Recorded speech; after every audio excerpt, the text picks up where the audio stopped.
Hey there, friends and foes. Good morning, multiverse. This is Back of the Cereal Box, the pop culture podcast that celebrates the fun of the Saturdays of our youth while navigating adulthood today. When I was a kid, we didn't have smartphones or tablets at the breakfast table on Saturday morning. We were reading the back of the cereal box, and that was our world. That was our newspaper. And that's what this show is about. Saturday mornings in our PJs with big bowls of cereal, talking about cartoons, comic books, kaiju. And to help me out, and by the way, I am John Pike, the prophet of pop culture. You can call me Johnny. Avengers comic books, Star Wars movies made me who I am today. And to help me out, I've got a very special Ewok guest. Please welcome Aubrey Cavett. Look at her. She is against her will, wearing a onesie and doing a great Ewok cosplay. She's got the makeup going on. Go ahead, have a seat, Aubrey.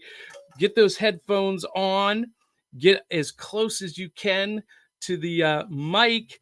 And look at how cute she is. How awesome is that? Listen, she doesn't believe me when I tell her that our audience is going to go crazy for this onesie outfit. And so prove her wrong.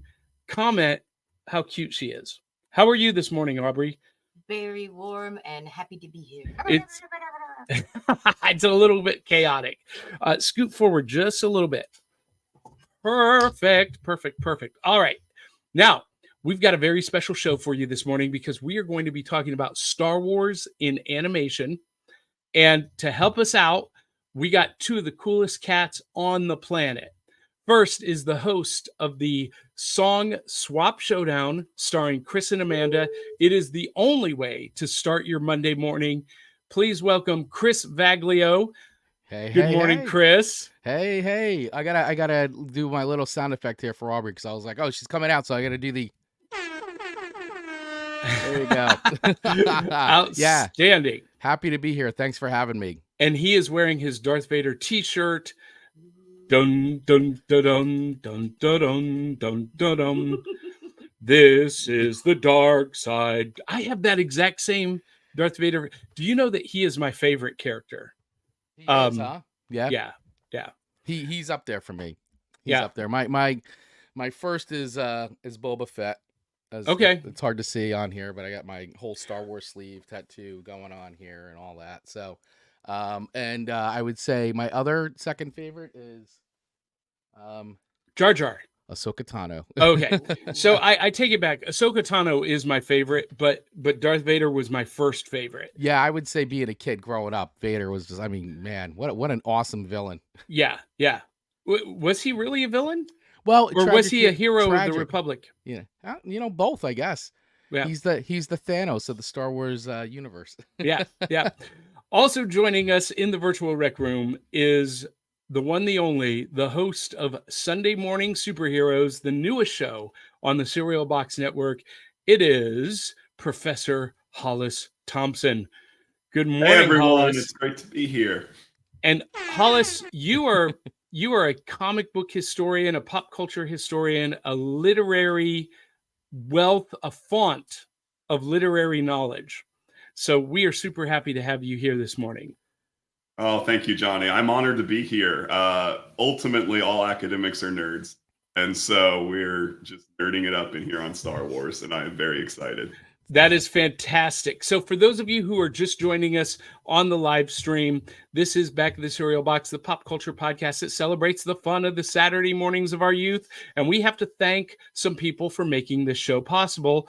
Our Cereal Box super friends, Eli Cash, Phoenix Sisters Cosplay, Charisse Collins, Dave Mattingly, Valerie Davidson, Jeremy Bell, Angelina Vaquera Link, Day One Comics, George Soroy, Larry Amiet, Elliot Latham, Robert Alsop, Clyde Hall, and look there, Chris Vaglio. Hey, look at that. Thank you, Chris. Hey, look at that. Yeah, we're mutual supporters of each other's podcasts. Are. As written in podcast code, True We're always artists. passing the tips back and forth. Well, that's right. And, I'm one of those people that I never ask other people to do something that I'm not willing to do myself.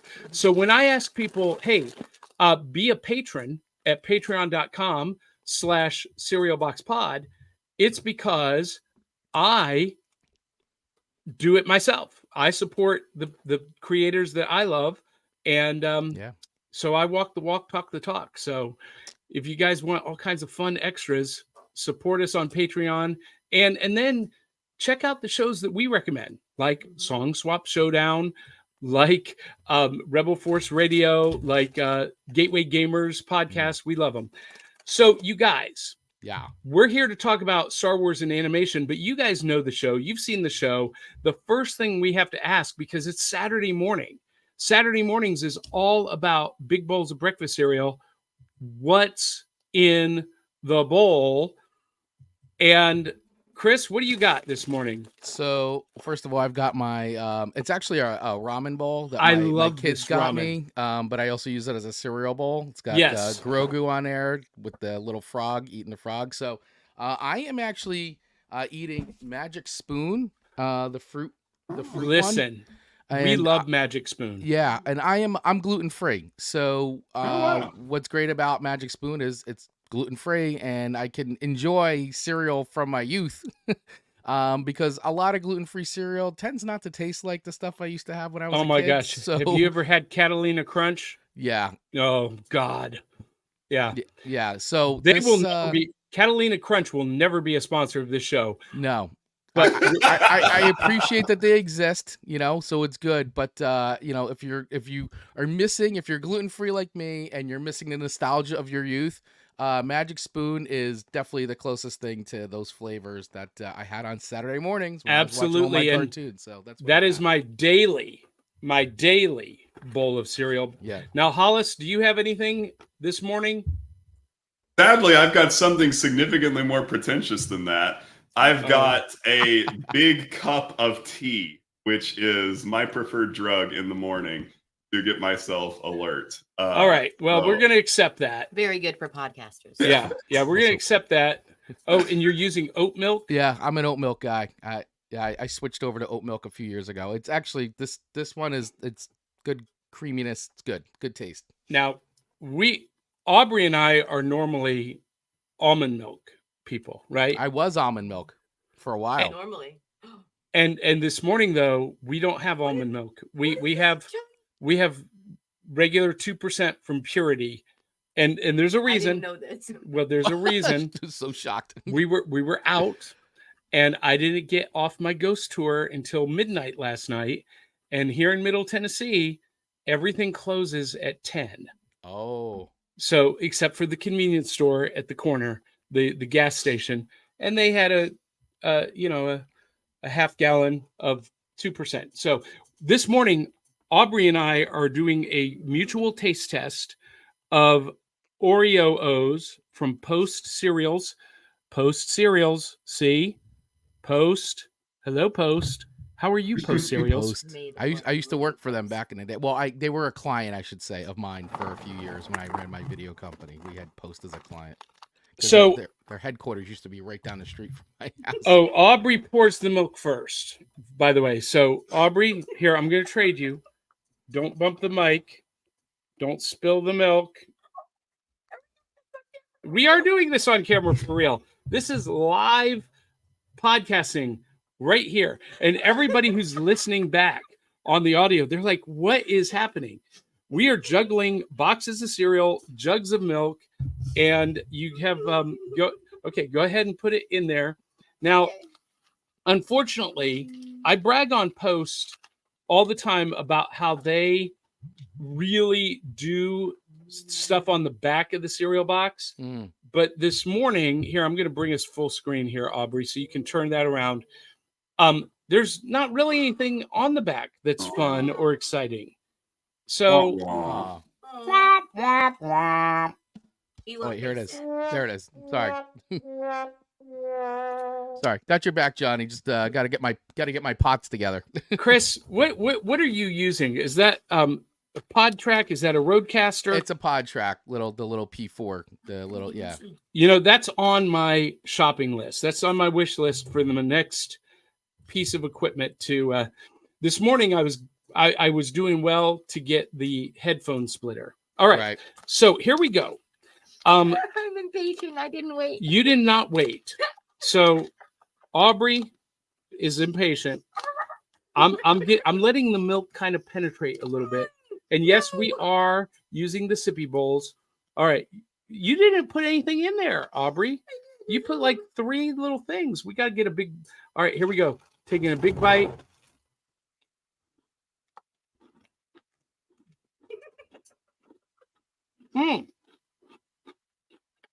All right. I am completely shocked that this actually tastes like Oreos. Really? Yes. This tastes, it even tastes like Oreos with the cream center. Interesting. I'm completely shocked. This is just like when we were kids. It's amazing what they can make and hands taste in the like bag. something else in a lab. Yeah. Yeah, well, because I do Oreos as cereal all the time. It's one of the best things to do. It's actually pretty smart. I love it in when I wasn't gluten-free, but now they have the gluten-free Oreos that are actually pretty darn good. They do? Yeah, they do. They have gluten-free Oreos and they taste really the gluten-free mint Oreos are as good as Girl Scout cookies Thin Mints. Yeah. I mean, is it the same? No, but is it passable? Yes. Well, you know, here's my thing about gluten-free stuff. We've come a long way. And there used to be nothing. Yeah. And you know, people have figured out how to use rice flour instead of wheat flour. And 99% of the gluten-free stuff today, I can't tell the difference. It's gotten really good. It's gotten really except good. for Catalina Crunch. Except for Catalina Crunch. Not golly. Let's take that product not off my the shelves. favorite. What do you think, Aubrey? It tastes like Oreos in too much milk. If you like soggy Oreos, it's good for you. No, what are you talking about, soggy? If you don't like mushy Oreos, eat it dry. I don't suggest that often. Listen, I'm taking my 4th bite and they're still crunchy. What are you talking about? All right, so out of 5 bowls of cereal, I'm going to give this one 4.5. Okay. Yeah. I will agree with, I'll say 4. Because it is not Fruity Pebbles, which is the penultimate of cereals. It's not Cinnamon Toast Crunch, which is the best cereal ever made.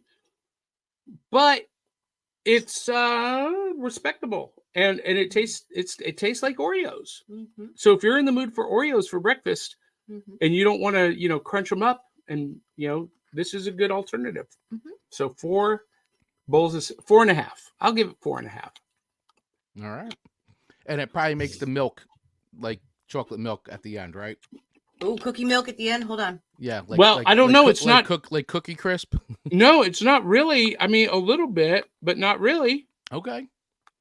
It does taste like Oreo milk. Like when you dip your Oreo in the milk and then you finish the Oreo and then you drink the milk.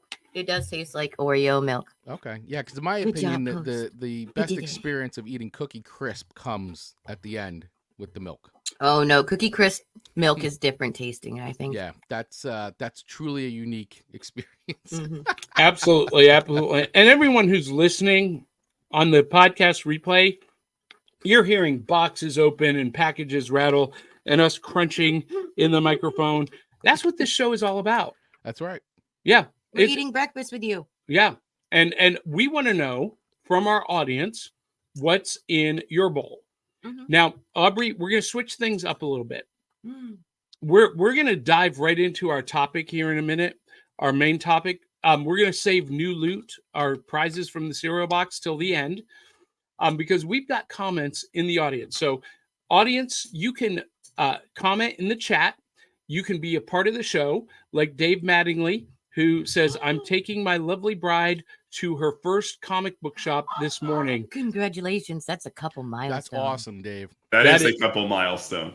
Yes, it is. That is it. And they just got married like 2 months ago. Yep. And super happy for them. And today is free comic book day. So Mhm. perfect timing. Awesome. Yeah, get your free comic book. And by the way, shout out to Dave. Dave was actually a guest host on our show, Song Swap Showdown, this past week. So we talked about songs from 1987, and Dave brought it. So thank you. Well, Dave. and kudos to him. He brought it after his truck got all bashed up by an Amazon delivery truck. Yeah, he did. So What? and thank God he was okay. Oh, yeah. Everybody We've got was fine. that on camera now live. Yep. So anyway, Zentron is joining us. He says, "Good afternoon, fellow cereal boxers." Zentron says he's coming at us live from you know where, sitting at his PC drawing away. And Willow Schuyler is joining us in the chat. Good morning, everyone. She is on her way to work. And I'm assuming, I don't know if this is you, Chris, or Amanda commenting as Song Swap Showdown. May Nope, the it's 4th me. be with you all. It's me because I was also live streaming to our Song Swap Showdown Nep. channel. And I guess when I comment, it's commenting as Song Swap Showdown. So I love it. But look, Aubrey, he says she looks amazing. Thank you. If you guys This is my didn't first see, onesie. if you guys didn't see, stand up real Oh, quick. boy. we have Just to stand up. determine your Oh, Ewok boy. name too, Oh, by the way. boy. This is only because Johnny is making me. Look at how cute she is. Oh my God. She's We have to give her Ewok name.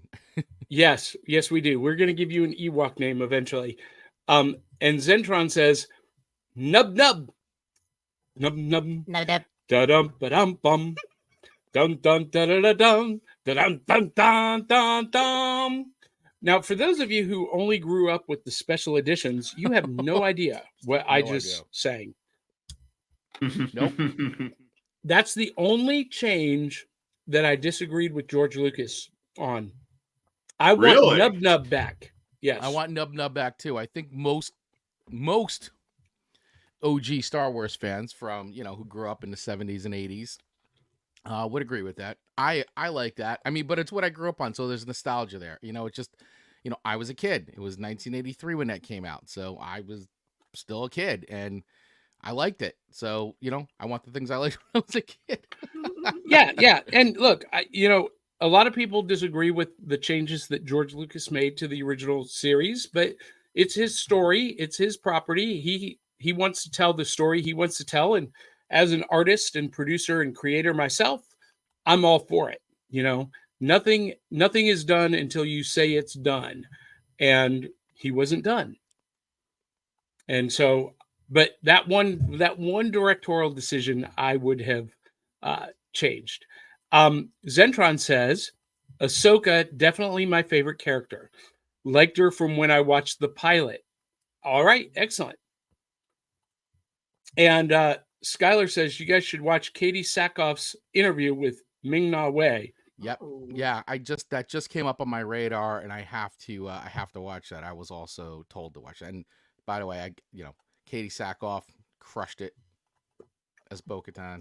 She is Bo-Katan. And Ming-Na Wen is awesome as well. I loved it. That just some of the actors in a lot of these recent series have just absolutely crushed. Absolutely just brought it. Well, what's interesting is with Ming and with Katie Sackhoff, you are literally watching actors do what they were born to do. Yes. And Ming has really been very lucky with the parts, because as Melinda May from Agents of S.H.I.E.L.D., golly, was she perfect in every aspect. I fully believe that she could take Black Widow one-on-one in a fight. Oh, yeah. And actually, in real life, Ming-Na Wen could take Scarlett Johansson easily. Oh, wait. I don't know. Scarlett did train a lot for her parts. No. There's a difference between training a lot and training your entire life. Ming enough. is an actual martial artist. True enough. Yes. So, let's see. Marissa Henderson is with us. Says, good morning, Aubrey. Hi, Good Aubrey. morning, Marissa. Oh, my God. Oh. Hitchhiker Toys is watching. This is my favorite toy store on the planet. They are in White House, Tennessee. And guess what? We are going to be there a little bit later this morning because they are side by side with Dragonfly comic books and collectibles. And we're going to be there for Free Comic Book Day. So we're going to jump over to Hitchhiker Toys and broadcast a little bit live from their store as well. Very cool. So yeah, super excited. Super jealous of you guys. You guys have all these cool places by you, and like out here in Jersey, there's not like a no, lot you of, do like, too. toy You stores. just got to I go know, find but- them. Yeah, I don't know. You guys seem to have like a lot of these cooler like toy stores and stuff. There's some cool comic shops around here, but I'm just saying, it's the jealousy of everybody's got better stuff than New Jersey. Well, except for food. Except for food. I'll tell you what, you guys got some great food. And here's my ultimate vision, Chris. My ultimate vision for this show is to do a live road show. And every weekend being in a different location somewhere in the country. I would totally do that. That's a great idea. I know you would. I would do that. I would show up in costume. Hire us to show up in costume. Big sponsors. So that's right. All you sponsors out there. That's why I'm saying, hey, Post. That's right. What do you got going on? I'm just saying. What cereal could really use the help right now? Could really use that extra push. Well, that would be Kellogg's, but I love Kellogg's, right? But they've come under fire recently. Yes, they have. But when Kellogg's has the most wacky history of really any do. cereal I've ever heard of. The history of Kellogg's is wild. Now, have you guys Dr. watched Kellogg. Unfrosted yet? Have you seen that yet? It dropped we yesterday. watched the trailer for it last night. Ooh, but we didn't we watch should it. all watch it. Could we do it? We didn't Can go. we do a We watch-along? didn't choose to watch it yet. We saw the trailer. We were like, on it. But that's we may give it a 1 or 2 episode try. Or is it a movie? It is a movie. Okay, it's a all movie. right. Yeah. Sometimes yeah. I get confused with Netflix stuff if it's a series or a movie. Yeah, no, it's a movie. But we're not here to talk about Unfrosted, and we're not here to talk about sponsors. We're here to talk about Star Wars animation. And I have loaded up the cart with images of all of the animation kind of in order. Yeah. Of the release series. And so that means, Hollis, you're going to be up first because I had forgotten. I had literally forgotten. And by the way, this part of the show is brought to you by our sponsor, Tfaw, Things from Another World. And I'd forgotten how much Star Wars animation actually is out there. And Chris, when you add it all together, there is more Star Wars in animation than there is live action Star Wars. Yeah, it makes sense, especially if you go back, back in time. There's a lot of these sort of lost and forgotten series. But yeah, and when you add it up, I think you're right about that one. Yeah, that there's a lot more animated out there than there is live action.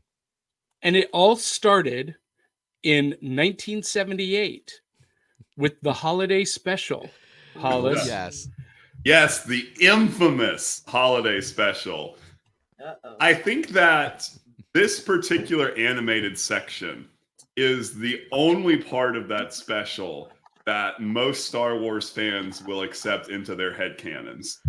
Because in many ways, it is the only section that, frankly, tried really hard to be something more than a cash grab, right? Because ultimately, if we're being honest, that's what the holiday special was Lucas attempting to capitalize off of the success of the original Star Wars film as much as he possibly could. But what's cool about the animated special is that I think they were trying to do something really cool with the actual universe and building off of the story with this one, because they did introduce Boba Fett, right? Such a phenomenal character in Star Wars in this special. A lot of people don't know that The Empire Strikes Back is not the first appearance of Boba Fett. Yeah. That he first appeared in animation in this 12-minute holiday special short.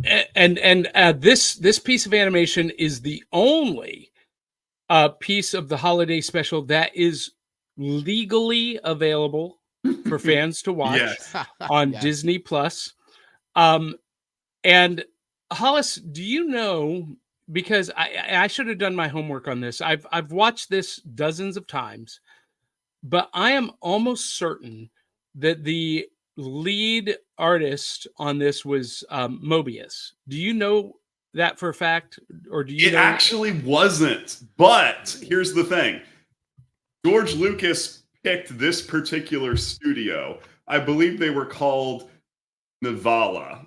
And my pronunciation is historically bad. So Okay. if I butchered that name, I apologize. But George Lucas did choose them, though, specifically because their style looked like his style. And that's what Lucas was going for. So even though he wasn't directly involved, he was the inspiration. It was kind of like Lucas got, how do I put this?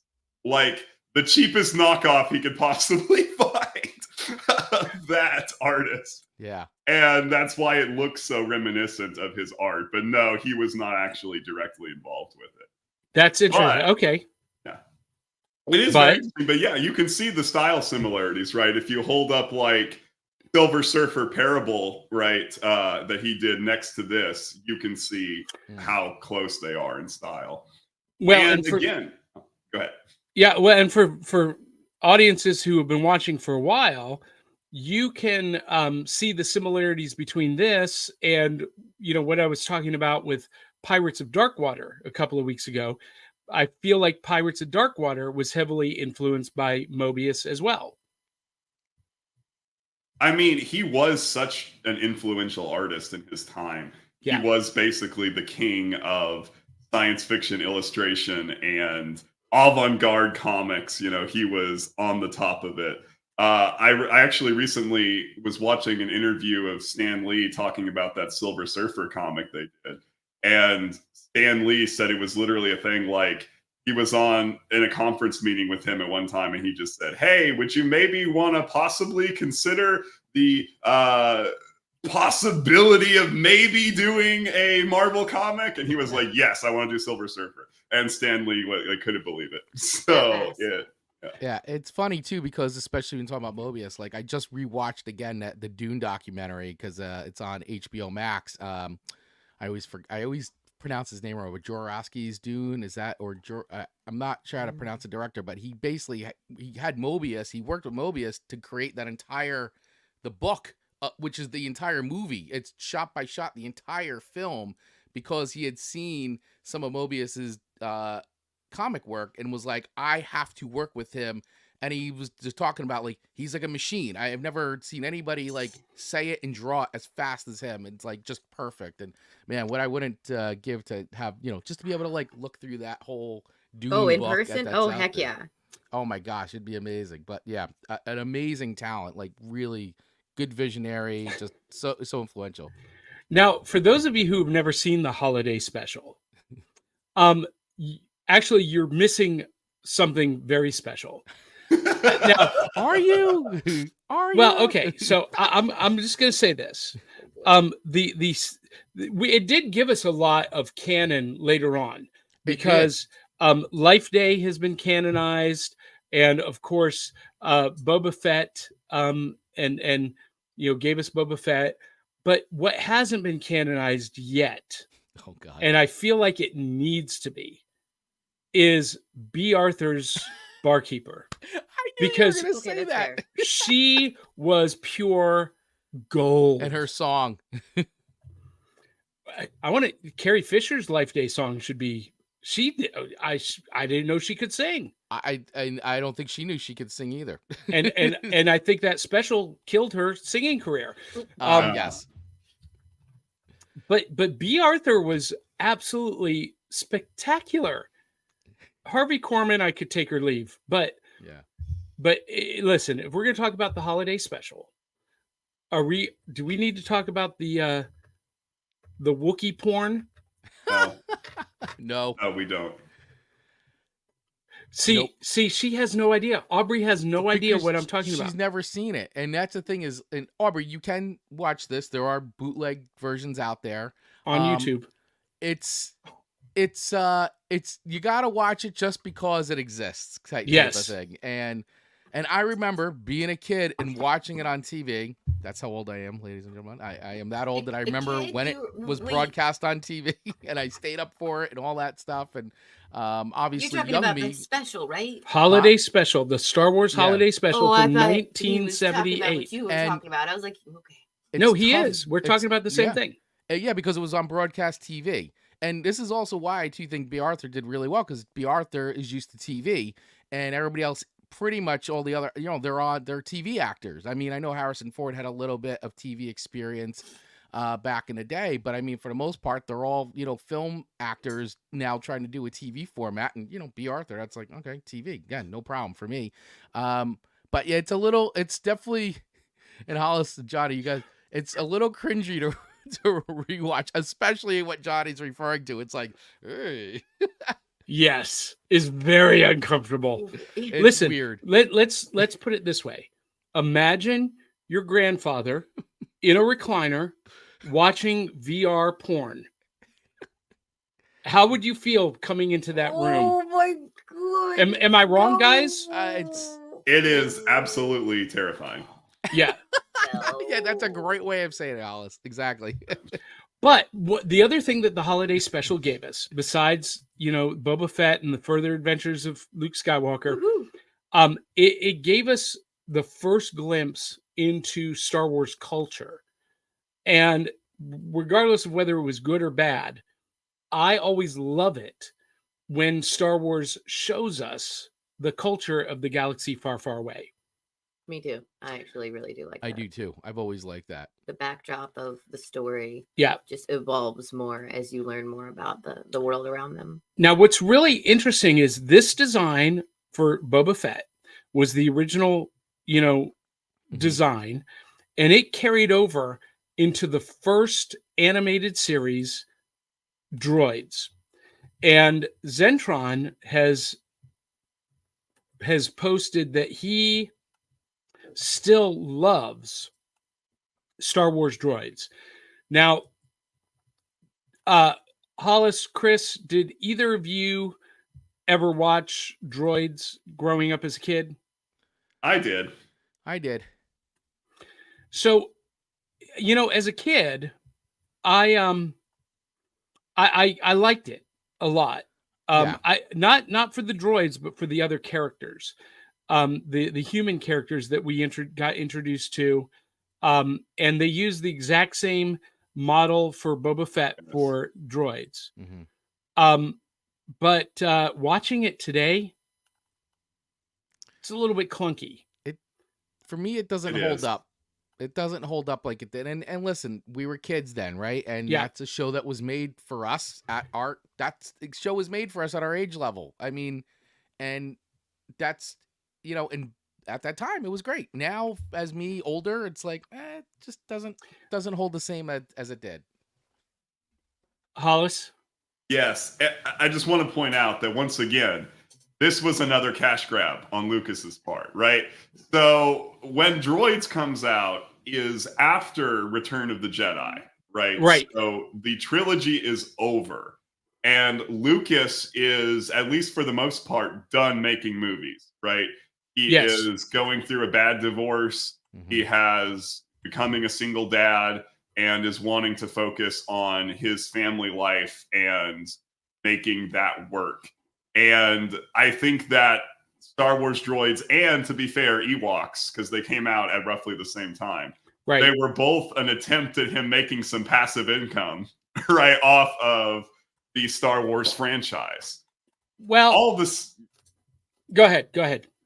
No, I was going to say, all the same, what's interesting to me about these series is, well, one of the interesting things, Same thing also with the holiday special, by the way. They actually managed to keep a lot of the actual cast of the Star Yes. Wars films to be voice actors. Like Anthony Daniels is C-3PO in Yes. the TV show. Awesome. And that I is like a that trend that continuity. doesn't stick with Star Wars animation later. But in these early days, they were really good about keeping those same actors. Oh, you're connected, Aubrey. She forgot she had the headphones on. She has to step away to grab her coffee. So for those of you who are just listening, Aubrey forgot she was connected with a cord and pulled the entire laptop off the desk. That has happened to many That's of what us. happens when you put a wild Wookiee in there. And by the way, more than once. Yes. Yeah.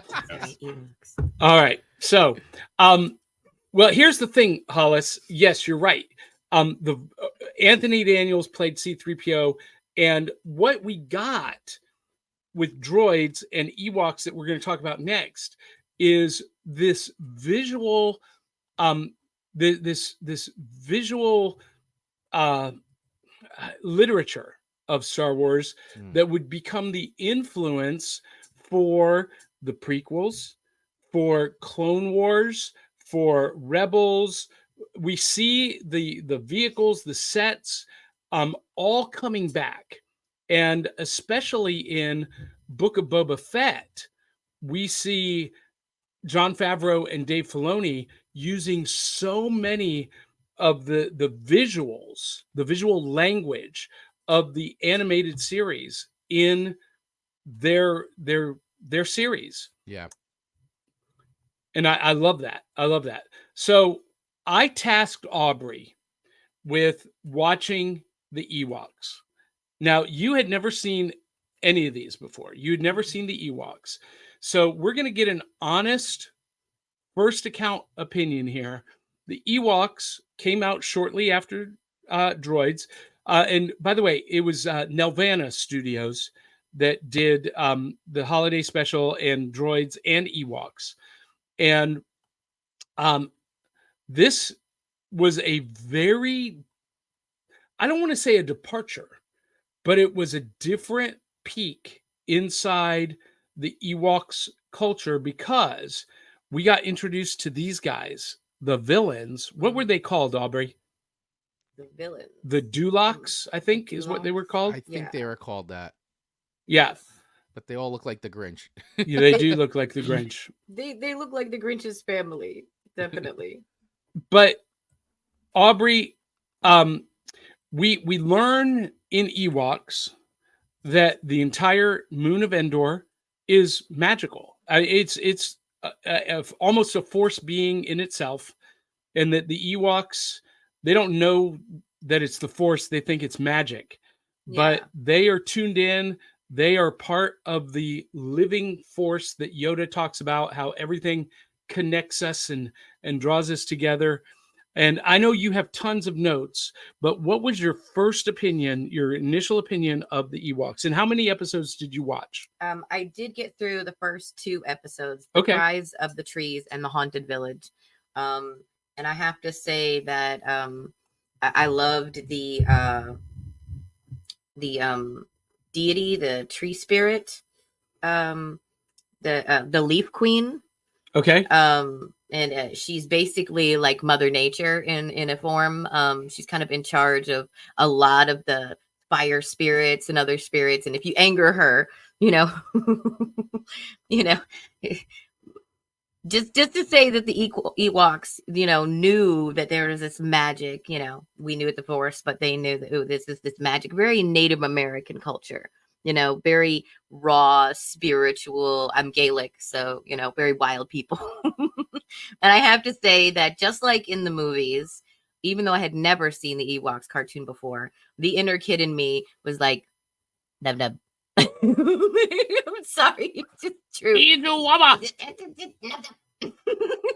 It was so much fun. I honestly think that my favorite part is it seems to carry on from our first invitation into the Ewoks village. It seemed to carry on, yes, it's the prequel, it's before, but it seemed to carry on the same feeling, like the same energy. It didn't like make it too corny, made it kid appropriate. But the first episode talks about the whole forest burning down and them losing their soul trees, which are connected to their life force. So already you're on the edge of your seat. Like, it is like death and life in this moment for their Mother Nature style, home and this wild people. So I have a question, and Hollis or Chris, if either of you can answer this, great. If not, we'll send it to our audience. Now, I know that Droids takes place between Revenge of the Sith and A New Hope. So it's the adventures of the droids in between. That's why there's no reference to anything that happens in A New Hope. None of the characters, from that appear. The Ewoks, was the Ewoks a prequel? Was this before Return of the Jedi or after? And is it before or after the Ewok movies, Caravan of Courage and the Battle of Endor? I know that it is before Return of the Jedi. I know for sure that the series and also the movies are before Return of the Jedi. Okay. I think that they take place in between Empire and Jedi in that time span. Or maybe simultaneously, because the Ewoks have nothing to do with Return of the Jedi. I mean, the Empire Strikes Back stuff. Yeah. It is so difficult. Yeah. It is so difficult for me to kind of reconcile on a timeline the animated series and also the Ewok live action movies. Like, that would take a scholar who has more time on his hands than me and more interest in Ewoks to well, what's really funny is the Ewok films, Caravan of Courage and Battle of Endor, are hotly debated among Star Wars fans as to whether or not they should be considered part of the canon of Star Wars. And it all comes down to this. So in the US, they were TV movies, but in Europe, they were theatrically released. And so Star Wars purists who say that anything should be canon that happened on screen, and the only films that should be included are the films that were released theatrically. So if you go by that standard, the Ewoks movies were released theatrically. What say you, Chris? Mm-hmm. So I'm reading a thing here on Wikipedia. Okay. It's Wikipedia. So, take it for what it is. Because I always thought it was sort of like in that, but it's saying here, and this is just what this says, is producer Thomas G. Smith claimed that the film, and this is, we're talking about here, Caravan of Courage, by the way. Claimed that the film shows a young Ewok playing with a toy AT-AT, which would indicate that the Galactic Empire had been on Endor by that point. Eric Walker had said that Smith told him that the crew saw the film as being set 150 years after Return of the Jedi, setting it around 154 ABY. Wow. That's just what this is saying here as far as Wikipedia. I don't know if this is confirmed, denied, all that, So that's what this is saying here. I don't know if that's the official. It could have maybe got in that way and then has, since changed. Well, how long do Ewoks live?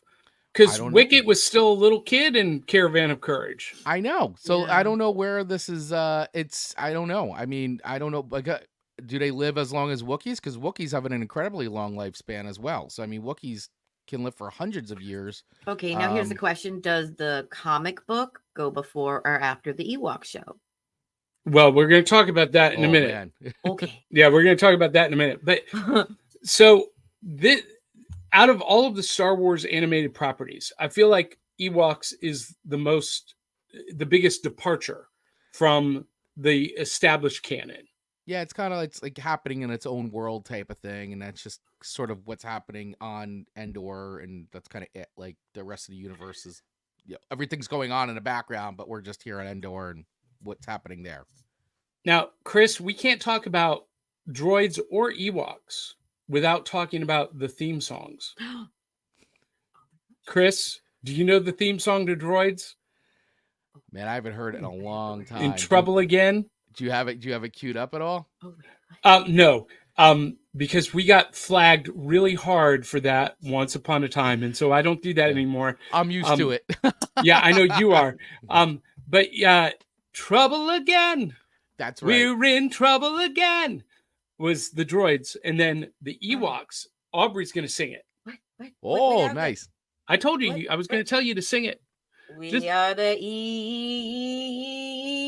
Ewoks. We're the spirits from the forest moon. Into the mic, though. We are the Ewoks. We're the spirits from the forest moon. Very 70s, like late 70s, early 80s.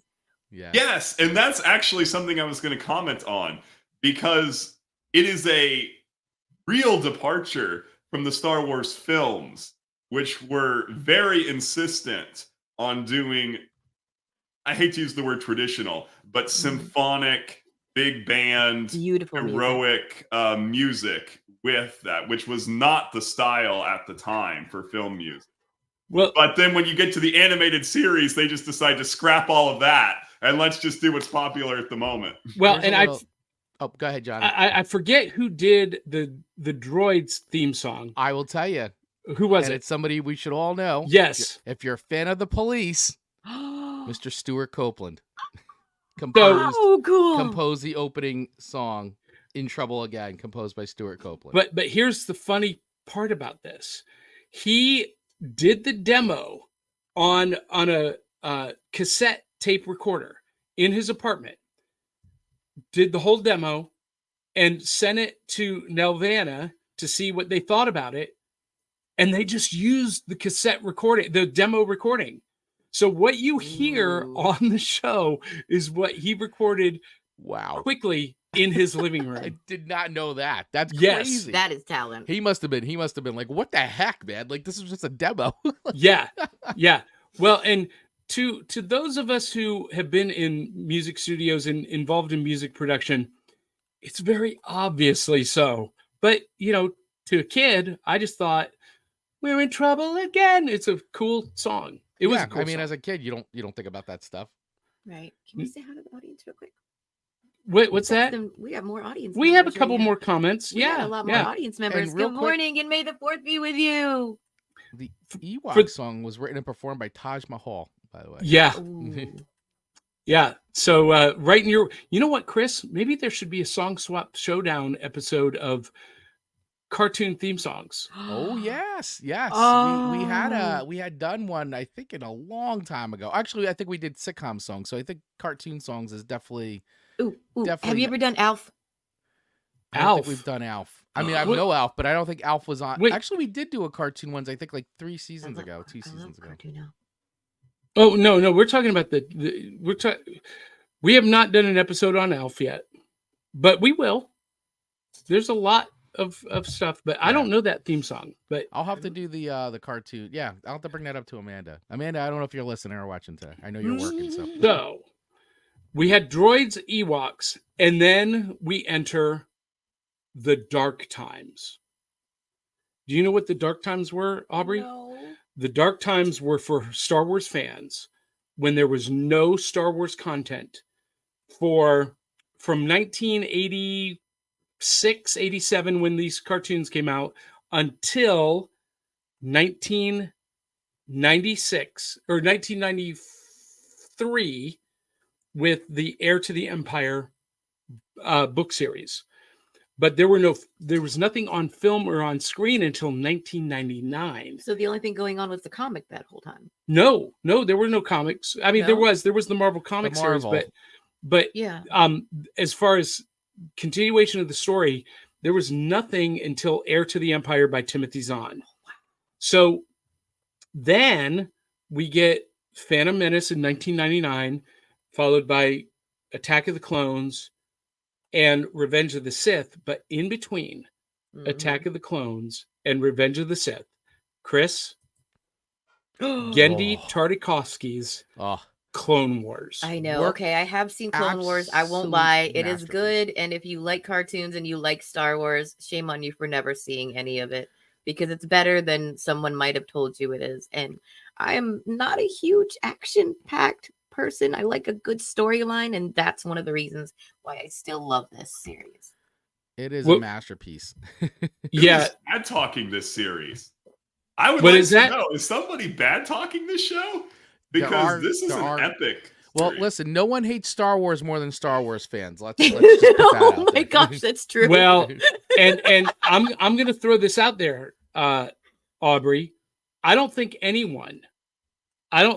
you've heard anyone actually talk bad about Clone Wars, but there are fans who dissed the Clone Wars. Aw. Two completely different I series. just totally Yes. did that.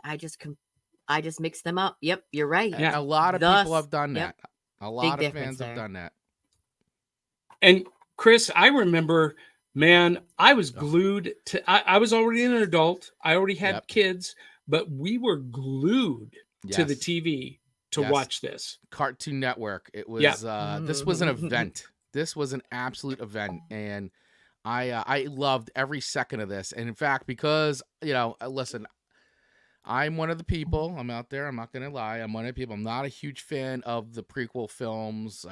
I have many reasons. We're not gonna go down that road. However, I had said that, man, this is an awesome lead-in to Revenge of the Sith. And even then more so what would come after, which is the Clone Wars, which I just think is outstanding. But for this series, I said, man, if you had just done this and then released Revenge of the Sith, what an awesome lead-in that would have been. Because this is just an absolutely outstanding show. And the animation, the writing. I mean, I forgot which episode. I think it was the Mace Windu episode where there's just literally no dialogue. It's just him Fighting this is those like- battle droids. Yeah, this is everything you ever wanted as a Star Wars fan to finally see. Like Jedi being Jedi, high-flying action stuff, great space scenes, seeing Anakin like really truly be the swashbuckler. Even Obi-Wan, you always hear about Obi-Wan just being like this badass too. And this was money in the bank, man. Absolute money in the bank. I thought I had loaded an image of Mace Windu surrounded by those battle droids. Yeah. Because that episode is held up by most Oh, Star Wars fans as the best of the series and maybe one of the best moments in Star Wars, period. yeah. But it's that one scene that leads so many fans, that one episode that leads so many fans after Lucasfilm rebooted the canon. And they basically said, well, Clone Wars is no longer canon. But most of us fans, we're like, okay, we can accept that the stories, quote unquote, word for word, are not canon, but the spirit of the stories are going to be. And we are going to consider them truly like third-party accounts of the legends of the Clone Wars, the legends of the Jedi. Right. And that episode with Mace Windu completely personifies that, because he is doing things that we never see any Jedi do on screen, almost flying. He's jumping so high. He's taking out all of those battle droids. It was epic. It was absolutely epic.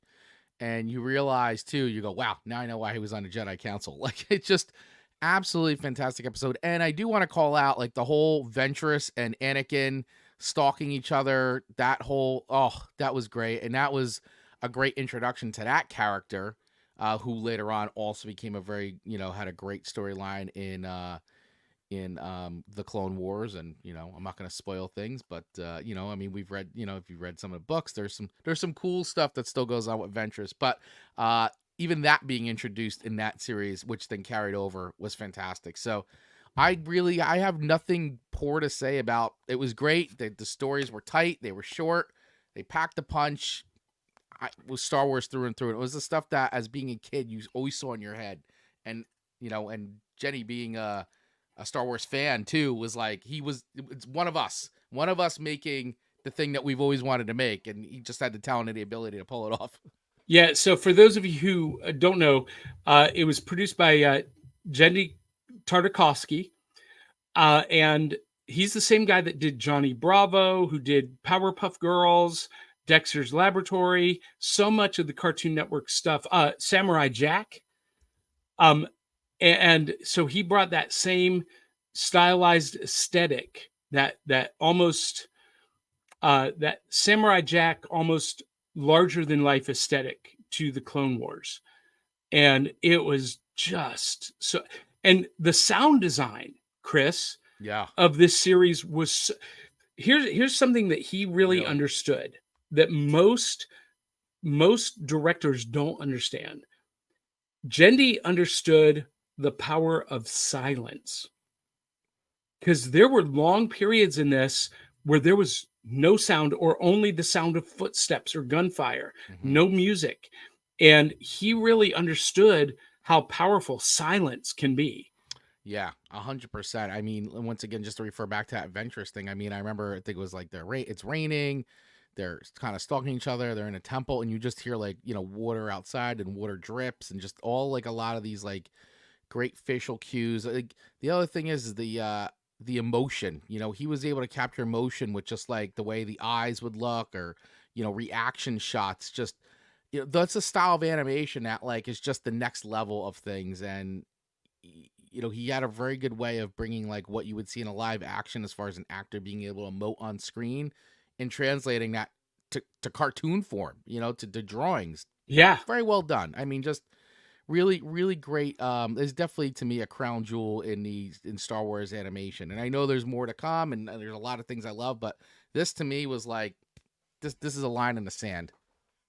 So speaking of Clone Wars being canon, Jason XO659 says these have to be canon because General Grievous gets his cough in the last episode, and it carries over into Revenge of the Sith. True, He's that's absolutely so true. right. Yeah, that cough.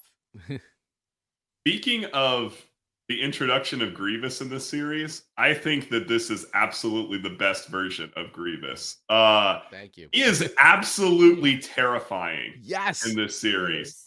And I agree. Frankly, they've nerfed him in every other version, including Revenge of the Sith. I don't think he's nearly as terrifying in the film as he is in that. I felt like he kind of went out like a punk. He did. I agree. He did. I oftentimes, and here's how my mind works. I feel like the general, and I know, Lucas being a huge fan of all old sci-fi serial stuff and all that. But I always thought that like General Grievous was like the upgrade of Maximilian from Black Hole, because he was terrifying, but like General Grievous to me was like the next step up from Maximilian. And I always, like, for me in my head, I always drew a line from that as like, that was a badass robot, like killer robot, to like then General Grievous being this like cyborg, menace, like an absolute, and I agree, Hollis, much more terrifying version of him in this version of Clone Wars for sure. And now, Chris, now that Disney owns Lucasfilm, that connection could actually be made. Could be. Because Johnny, who set the internet on fire now? Well, no, because look, take. the Black Hole was directly lifted from Star Wars. Yeah, they wanted to do a Star Wars, and that was their version of it. And it is. I'm fond of it, but it's definitely some cheesy space opera stuff. But I still like it. I still watch it, and my wife rolls her eyes when she sees, "Are you watching Black Hole again?" I'm like, yes, I am watching Black Hole again. Aubrey's taking selfies. Here we go. No, actually, she's we're live on Instagram. Okay. So you know what, Chris? I've tried to watch Black Hole probably a dozen times, and I fall asleep every single time. I just, I don't know. I like it. I like it. And, and Robert Forster's great in it. I really dig Black Hole. And Maximilian Schnell, right? Isn't he the main villain? Excellent. I don't want to get too far off on a tangent. I was just trying to say that I love it. Maximilian, the robot, always reminded me, or General Grievous always reminded me of that, but just a much more menacing version. And this cartoon was the thing that really was like, oh my gosh, like, whether or not that was the inspiration, who knows, whatever, I just know Lucas is a fan of sci-fi stuff, and, maybe he got inspired from that. Absolutely. Dave Mattingly says, "Good morning, Johnny, Aubrey, Chris, and Hollis." Good And morning. they're already back from Free Comic Book Day, and Ooh. he's got a stack of comics, and so does my darling bride. Ooh, I can't wait to hear what Ooh, she nice. got. And they even got some freebie Lego animals. Wow, nice. Jelly. Very cool. Very cool. Okay, so we have the Clone Wars on Cartoon Network, and then we fast forward to maybe one of the most brilliant marketing tactics Lucasfilm has ever engaged in. They've got a brand new animated series coming out, The Clone Wars. But the first 4 episodes are packaged together as a movie pilot and released to theaters. What other studio is going to have their animated series pilot released in theaters as part of the official canon? It was brilliant. Now, Chris, Hollis, did you guys go see this in the theater when it came out? I saw it in theater. Yeah, I did not. I did not. I don't know about you, Hollis, but I came out of that movie and I took my kids who were the target audience age. I came out of that movie and I said to my son, this movie is closer to Lucas's original vision for Star Wars than A New Hope. Very Because interesting.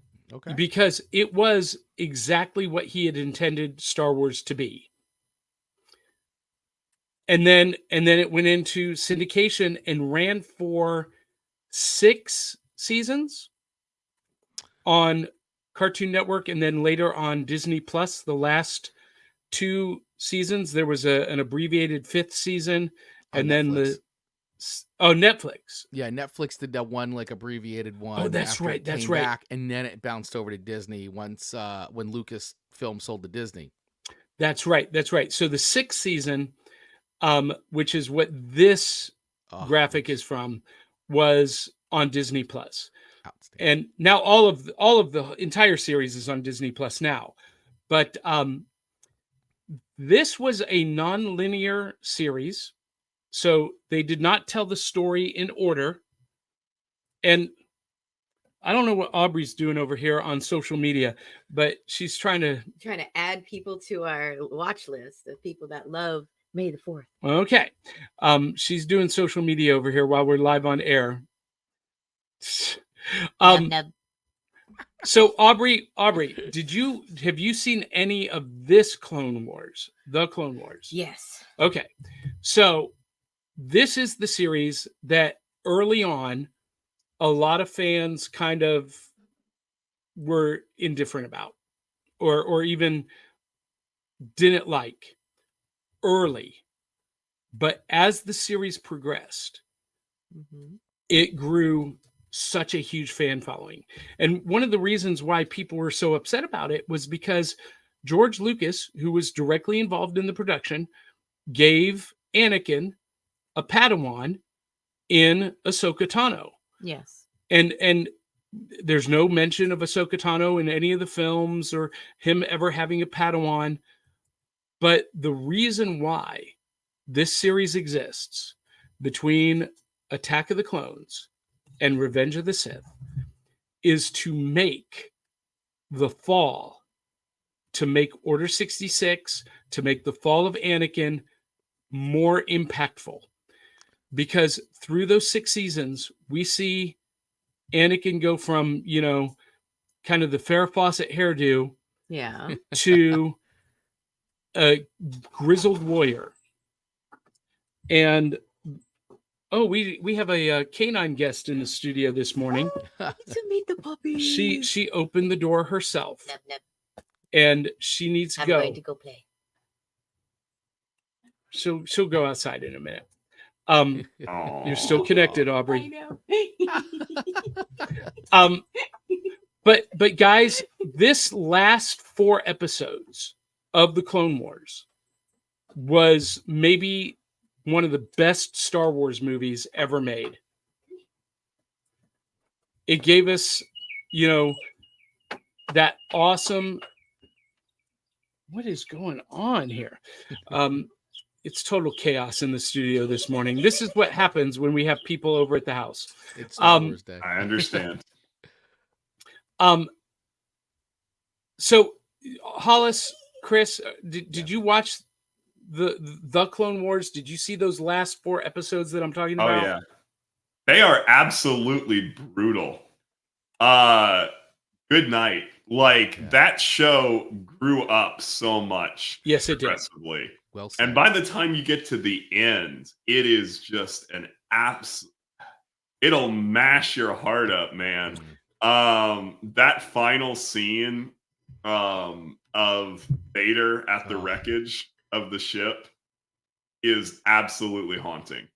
Absolutely. When the credits rolled on that thing, I was like, this is phenomenal. I'm getting chills thinking about it right now. I know.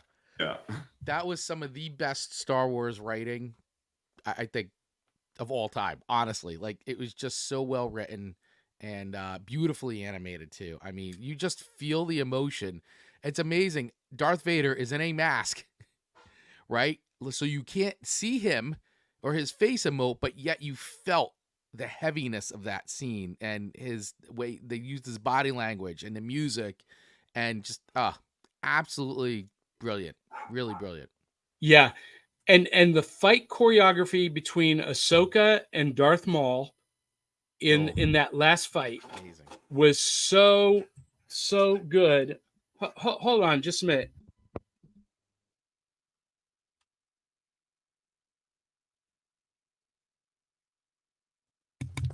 I just had to yell to get the dogs out of the studio. All right. So my ankle. I will say I have that same problem from time to time. So oh my gosh. Well, the door needs to be locked and apparently it didn't get locked. So they want to be part of the show, man. That's they do. really what it they is. do. They want to celebrate Star Wars Day with the rest of us. They do. Well, and Aubrey is a stranger here this morning, so they want to see what's going on with this fuzzy Ewok character in the studio with me. But back to this choreography on this episode, on this last 4 episodes. This was done. Ray Park actually came back and they did the lightsaber duel in real life and did motion capture over it. And it is maybe the best the best lightsaber duel I've ever seen. Yeah, they actually have some behind the scenes of that on YouTube. You can look it up. It's very cool, of the mocap of that. Now, my favorite Star Wars animation, although I love Clone Wars, I was a huge fan of Rebels. Me too. And Chris, my favorite moment in Star Wars came out of this show. Here we follow the cast, the crew of the Ghost, brand new characters. We have Hera, Zeb, Ezra, Kanan, Sabine Wren, and in the back, Chopper there. Chopper, voiced by Dave Filoni. Yeah, and probably the most personality of any droid in the Star Wars universe. Sorry, R2. Chopper, gets a little bit sassy and sarcastic. It's funny when Chopper curses. It's always funny. Yeah. But this is another show, Chris, that really grew up over the course of those 4 seasons. Absolutely, 100%. Really got, and it was great because once again, like Ahsoka and like Ezra, right? They start off as children, and they go through experiences that force them to grow up, and these things happen to them that, honestly parallel real life. Like Ezra lost his parents. He's orphaned. He's alone. He's lost, and he needs guidance. And enter in Kanan, who takes him in, becomes a father figure. And Kanan, you find out Kanan was basically an alcoholic. Like he was literally recovering alcoholic and you dive in. Like these are really adult themes to deal with, but yet very true to life. And they did it in a way that was respectful, didn't harp on it, but they were there. And I always thought that was very cool how they did it. And the show grew up with its viewers because it was on Disney XD at the time. Yep. which is sort of meant to be like that in between stage as kids are developing from like little kids to like now they're in that like 10-year-old, 11-year-old, and turning into to teenagers. And that was that Disney XD audience. And so the show was made for that audience, and it grew. And much like too, like the Clone Wars was meant like you're with Ahsoka Tano as a bratty little kid who then grows up into like, a young adult who also goes through unbelievable experiences being thrust into war, which is what I love that Ahsoka, the show, dealt with, which was her PTSD of that. Yeah. Which was phenomenal. But I'd love to talk a tiny bit about Ahsoka. Yeah, go ahead.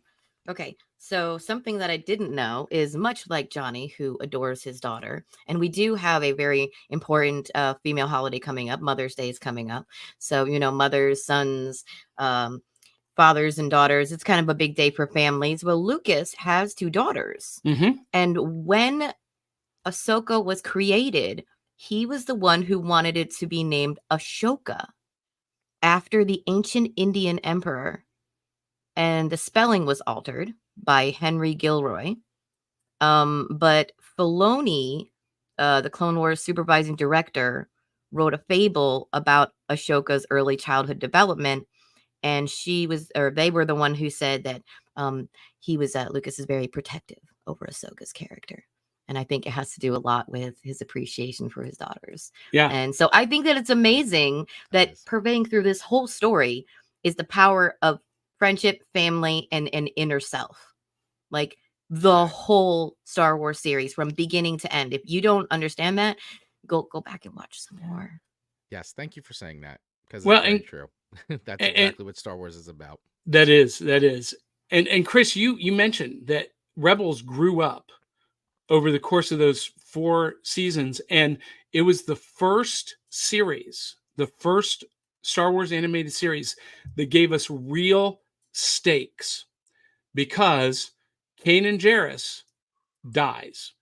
Spoiler alert. And is blinded first. Yes. Right? I mean, Good point. That was some intense stuff in this show eventually. So much good stuff. Yeah.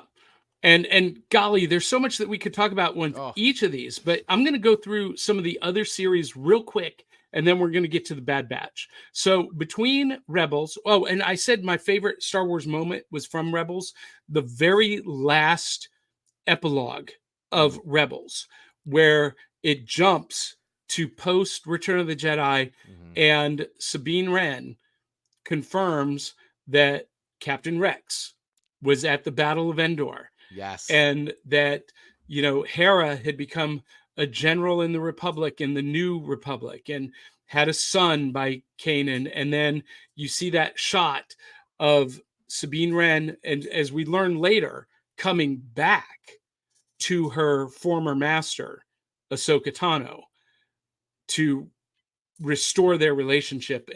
But that whole prologue, postscript of that series was one of my favorite Star Wars moments. I'm just gonna say real quick, and then we'll move on. Is my favorite moment from Rebels is literally when Ahsoka fights Vader and realizes it's Anakin, and for that 1 second, you got the eye. Yeah, and you see him become Anakin for like a split second, and then he goes back, and I'm just like, what an amazing moment of Star Wars right there. Brilliant. It was amazing. I wish that we had an extended full version of that fight, because my biggest regret from that is that we didn't get the whole fight, because you got to see it basically the perspective of the main characters. I wish we could see that whole thing go down. It probably exists. We need to have a petition to have Lucasfilm release it. Release the Vader Ahsoka cut. Yeah. Start pounding the fan drums.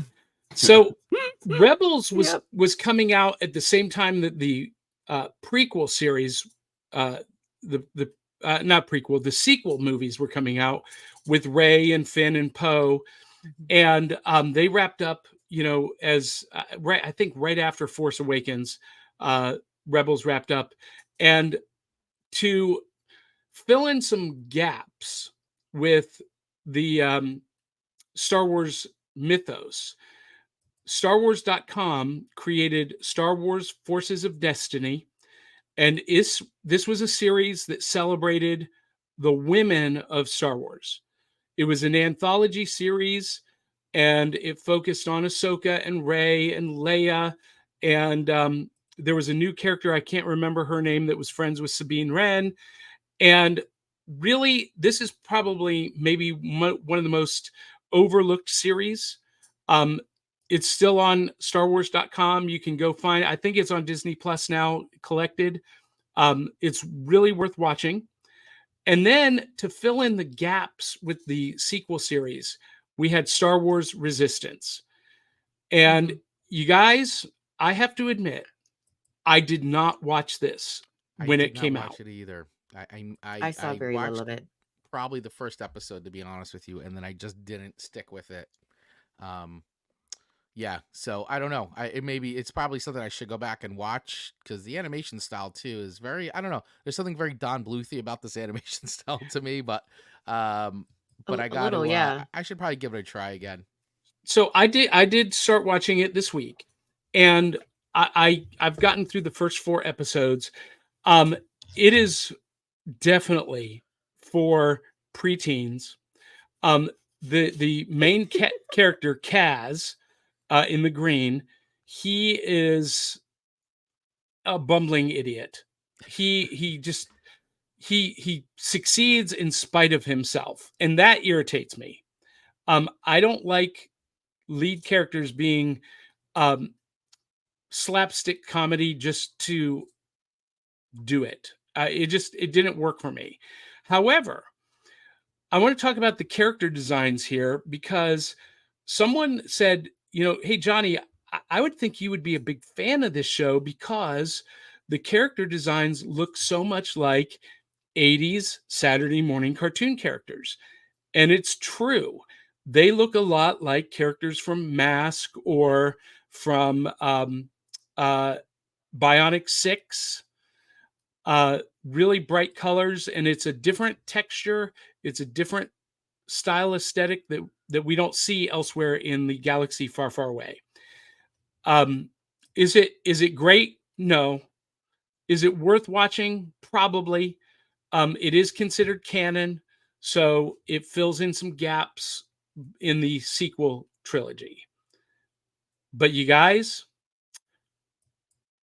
we got to talk about The Bad Batch. And if you've not seen The Bad Batch, this is Clone Force 99. They are clones that have a defective chip. They're considered defective. They have genetic alterations to give them special skills. And it's basically the Star Wars version of the Dirty Dozen meets the A-Team. And this is another show, guys, that did not really grab me early on, but by the 3rd season, I was fully invested. And what kind of spoiled it for me early on was the kid character, Omega. These hardened veterans who have now become war criminals on the run, they encounter Omega, who is a female clone of them. They're all clones of Jango Fett. She is an unaltered clone of Jango Fett, and they basically adopt her as their little sister. She is their sister. Yeah. But here's the thing.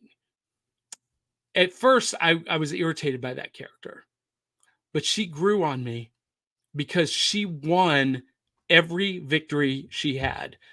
Every skill that she developed, she earned it. Every cred that she had, she really earned it. And by the last episode that just dropped this week, have you guys seen it yet? Oh, yeah. Oh, Hollis. Yeah. All right. Spoiler alert. I know. I've been trapped in academia and haven't been able to keep up with The Bad Batch. Oh, what a great episode. IRL always comes first. Yeah. Spoiler alert. We get to see a time jump, and we get to see Omega as a young woman. Mm-hmm. Nice. Heading off to fight in the rebellion. That's right. What a great series this was. And especially season 3. Yeah. We got the return of Asajj Ventress. We got the return of Shenik Fan, of Yep. the Of bounty hunter. from Book of Boba Fett. Yeah, so many great Easter eggs. Cad Bane. Cad Bane, yeah, Cad made Bane. an experience. He showed up again. And we got to see, and this is where the Bad Batch, I think, makes the sequel trilogy better, because we got to understand through the season 3 of the Bad Batch, Project Necromancer, which was the project to create clone bodies for the Emperor to eventually return. It explains the line. Somehow Palpatine returned. That is one of the most fascinating aspects of the animated series, actually, because this is a legacy. Because even from the Clone Wars series, right, there were tons of Star Wars fans who absolutely hated the prequel trilogy and saw all kinds of plot holes in Anakin's fall to the dark side and all that kind of stuff. But then with the Clone Wars series, it made it better. Yes. Right? Like it significantly heightened the logic of the prequel trilogy. And even people who originally were not on board with the prequels after the Clone Wars could now reconcile themselves to what happened. So it seems like with the same thing, Disney is really trying to get people to reconcile themselves to the sequel trilogy based on the much more perhaps high quality animated series that heighten the series. Yeah, absolutely. I think all of the animation makes the movies better. And in some ways, it hindered a couple of the series. Like, I feel like, well, no, not hindered, but if you watched the Ahsoka TV series, there was so much that you didn't understand unless you had watched Rebels. You had to do homework. If you had not followed it, if you were a casual fan, you had to do homework. And honestly, I think that's where they, as much as I loved it, because it was basically, to me, Rebels season 5. That's right. For the casual Star Wars fan that didn't watch the animated stuff, they were absolutely lost. And that's the double-edged sword, right? Because, for instance, I just taught the Star Wars prequel trilogy this semester in one of my classes. And that was one of the things we discussed. Like, is it actually, how much of an achievement is it actually to say, oh, we had to make an animated series to fix these movies? So, if you really want to understand and appreciate it, you've also got to watch 6 seasons of television to fully get it. Is that an effective thing? But again, that's kind of the nature of these big media fandom franchises, is that if you're a Star Wars fan, then you're gonna be totally cool with doing all the metatextual, putting the puzzle pieces together, and that's part of the fun for you. And that's ultimately, I think, first and foremost, who these films and TV shows are made for, right? Is those types of people. So, back and forth. I mean, if there's one show that would have benefited from a crawl at the beginning, it would have been Ahsoka. just to get, the people, hey, I like Star Wars, but I haven't seen every single Star Wars property, just to get them up to speed. That show would have benefited from it for sure. Yeah, well, and go ahead, Hollis. Or something like they did at the beginning of Kenobi, where they had like a previously on Star Wars and did like the whole montage thing. That's a potential as well. Yeah, great. Yeah, something like that, just to get audiences primed. Yeah, and to Dave Filoni's credit, I thought Ahsoka was great. She is my favorite character, and I love that series. But I recognized early on that he assumed way too much from the audience. He assumed that everyone tuning in knew who she was, where she had been, and where we were picking up with her. And that was a huge mistake. Agreed. Now, real quick, because we're almost over time. We're way over time. So I just want to throw out there a couple of other things that people need to check out. and these are short form anthology series. Tales of the Jedi, Oh, which excellent. has some great. It's an anthology series with Ahsoka and Count Dooku, Qui-Gon watch. Jinn. We get to see Dooku coming up. Final battle between him and Yaddle before he turns to the Ooh. dark side. We see Ahsoka's origin, being given away to the Jedi. Her battle with this Sith wielder. I can't remember his name. Does anyone remember? I can't remember his name either. I had to go look it up because at first I was like, "Are they trying to do like a Darth Revan type of thing here?" But I got to go back and look. Yeah, borderline. I agree with you on that. Yeah, and then this morning, Disney Plus dropped Tales of the Empire, Which this looks outstanding. It I was does. so Happy May into the this 4th trailer. to us. Thank you, Disney. Yeah, we get the backstory and the origin of Morgan Elsbeth, which is going to make Ahsoka better. Mhm. And we get the completion of the story of Afi Barris. Yep. Nice. So lots of good stuff. Which obviously for all the Clone Wars folks out there, you will absolutely want to watch this because this is actually the continuation of what happened after the whole framing for Ahsoka and all that, and here's what happened to her afterwards. So I've been good to anxious know. to see this. Yeah. Now, for those of you with real little kids that want to introduce them to Star Wars, we've got Star Wars Young Adventures, Young Jedi Adventures. This is a cute show. It is a very cute show. It's incredibly well written for the target audience. It is exactly what you think it is, and it serves that purpose to introduce little kids to the galaxy far, far away in a very safe, kid-friendly format. Oh, I will By be the way, telling this my little daughter blue about guy this here- with my grandchild. This little blue guy here making a jump. They actually if you watch Bad Batch, there's like a baby version of that, whatever that alien species is. That's fantastic. Oh my gosh, that's awesome. Well, so guys, we're actually so over time. We got to get to comic day. We need to get to Free Comic Book Day, but Aubrey, one of the fun things about Saturday morning is reaching into the cereal box to pull out the prizes in the cereal box. Wait. Hand me the whole box. Oh, the whole box. Yeah. Okay. So Johnny's motioning from a distance. I have no idea. yeah, what we're that's getting. okay. So we got a very special package in the mail, and we're going to open this here in just a moment. But if you will hand me that other book, Aubrey. So since we're talking about Star Wars animation, and it is Star Wars Day, I have some new loot. I'm going to pull it out of the cereal box. This is the Star Wars Ewoks and Droids hardcover omnibus. Wow. This is the comic book adaptation of the animated series from the 80s from Marvel Comics, Star Comics, remastered, beautifully remastered, hardcover edition. And I got this at 70% off at the shop that we're going to go to for Free Comic Book Day, Dragonfly Comics and Collectibles. So instead of $79, I paid like $20. Wow. And super excited about this.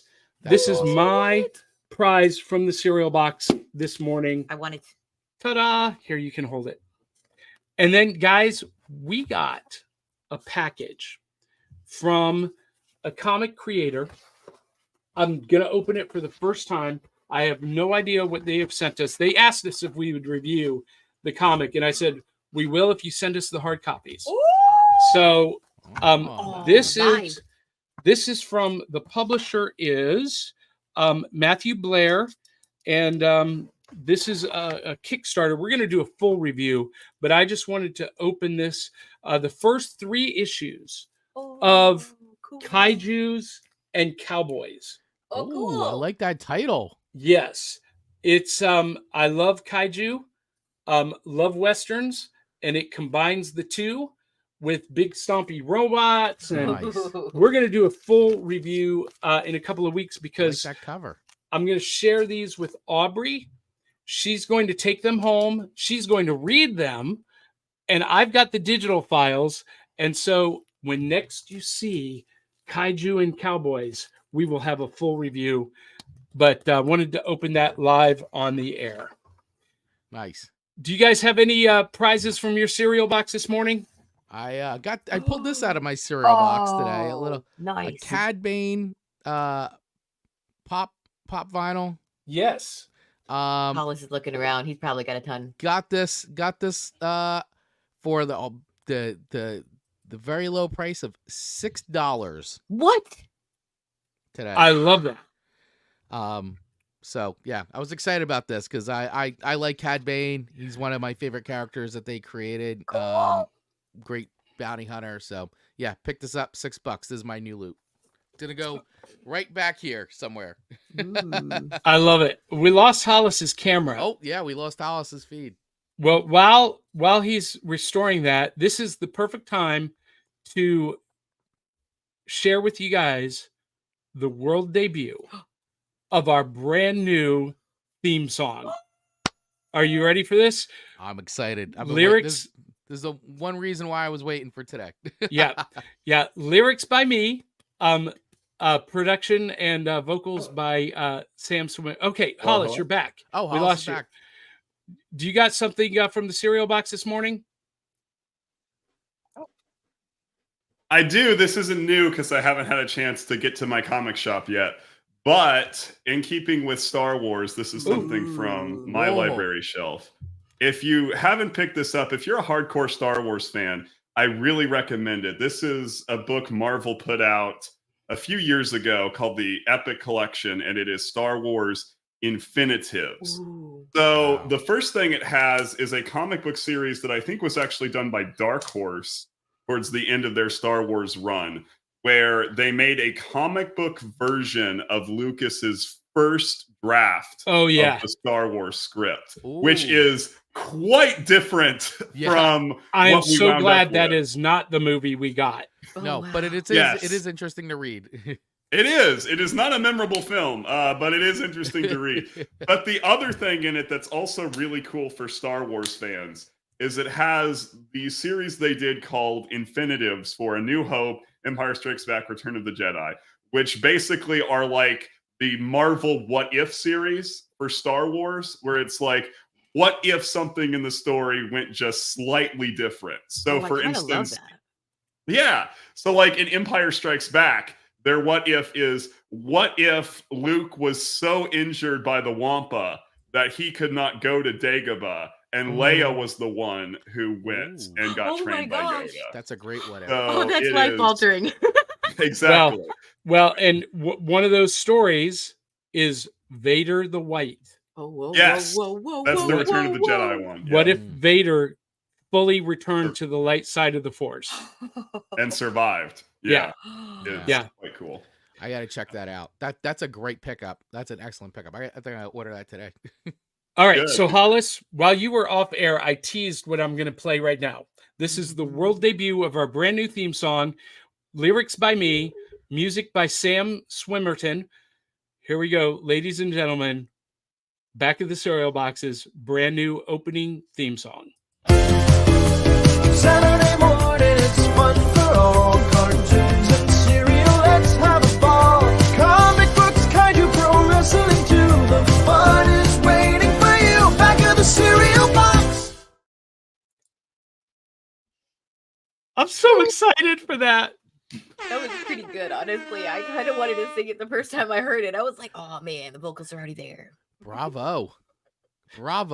Yeah. So from now on, that'll be the opening theme song. We're still using Can't Beat It Original as our exit music because that is going to represent the entire network at Cereal Box Network. But Love it. guys, we got a cruise. Mhm. We could talk about this all day. Oh yeah, I could do a marathon of this. This show could have been a 4-hour Joe Rogan Experience marathon show. Easily. And you know what? We're going to have to come back. And here's what I think we're going to do. later this summer, I want to take a deep dive into each one of these series individually. Mhm. And would you guys be willing to come back and join us for those? Oh, Yeah. sure. 100%. That sounds like a fun time to me. You don't All have right. to twist my arm. All right. Excellent. Excellent. So, Chris, tell everybody where they can find you and Amanda and Song Swap Sure. Showdown. Absolutely. Thank you so much. Yeah, and once again, thanks for having me on today. Happy Star Wars Day, everybody. If you want to just connect with me personally, Chris Vaglio, you can find me pretty much anywhere at Chris Vaglio. On Instagram, Facebook, all those places, on YouTube as well. And if you want to check out Song Swap Showdown, which is a song I do with my co-host Amanda Sharp, every Monday morning at 8:15 a.m. Eastern Standard Time, we stream live on YouTube, Facebook, and Twitch. You can find us at Song Swap Showdown. Also, same URL, all that. So try to make it all pretty easy. If you like music and you want to hear people talk about it, rate it on a scale of 1 to 5 records, that's what we do. And I will tell everybody that is the best way to start your week.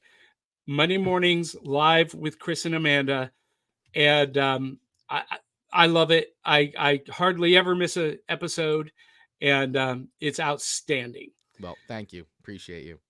And Hollis, I know you're very humble, so I'm going to pitch Sunday Morning Superheroes for you. Everyone needs to make sure they check out Sunday Morning Superheroes. First episode is up on Apple, and second episode is on its way very soon. Yes, as soon as I get through the ordeal of finals week, I will be recording the new episode. Understandable. And tell our audience really 30 seconds what the show is about.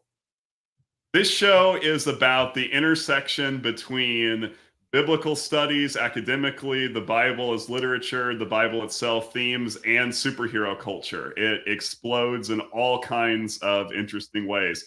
A lot of people don't know most of those original comic book creators, Stan Lee, Bob Kane, Bill Finger, Jack Kirby, were all Jewish kids. And it comes in various different ways. And the next episode that I'm really excited about is actually, we're going to be talking about one of the darkest Batman graphic novels ever, The Killing Joke, and some very interesting parallels to Christianity that we're going to be diving into in depth. It's going to be a fun episode. And look at this. Chris just posted the listen notes entry. You're already on listen notes with only one episode. That I'm kind of impressed. Yeah. So wow, that's actually news to me. Yeah. There you go. And Killing Joke, one of my favorite Batman stories. So I can't wait to so listen. interesting. I am really excited about that episode. When I talked it through with my lovely wife, Professor Haley Patillo, she actually cried while we were talking through what we're going to be talking about. Oh, I can't wait. It's going to be fantastic. Fantastic. And that is available on Apple, Spotify, YouTube Music, Amazon, Audible, iHeartRadio, all of them. So check that out. Sunday Morning Superheroes. And of course, follow us at backofthecerealbox.fun. That's backofthecerealbox.fun. And you can connect with us there. Aubrey is on Instagram as Miss Kindred Ivy. Mm-hmm. I'm all over the place. Just do a search for John B. Pica or Johnny Beyond, and you will find us there. So, ladies and gentlemen, there are a ton of comments still. I am so glad that you guys have joined us in the comment section. We will respond to those comments throughout the next couple of days. So sorry we couldn't get to every single comment, but we appreciate you guys being in the audience and contributing and helping build our community. We couldn't do it without you, and you are appreciated. So until the next time, hope you guys had a good time. Love you, mean it. We'll catch you on the back of the cereal box.